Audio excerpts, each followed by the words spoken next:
Sekitar 4.600 personel gabungan dari berbagai instansi diterjunkan untuk pengamanan Natal dan Tahun Baru 2023 di Sulawesi Selatan.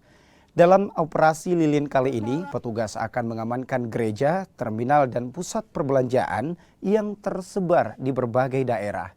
Operasi lilin akan digelar selama 11 hari, mulai digelar pada 23 Desember hingga 9 Januari 2023.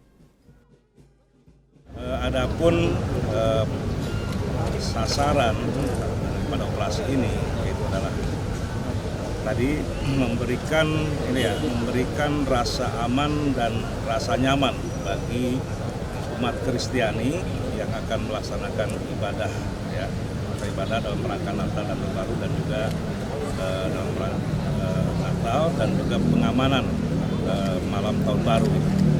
Jadi sasarannya adalah jelas adalah tempat meliputi gereja, kemudian bandara, pelabuhan, tempat-tempat keramaian, dalam hal ini perbelanjaan, rekreasi.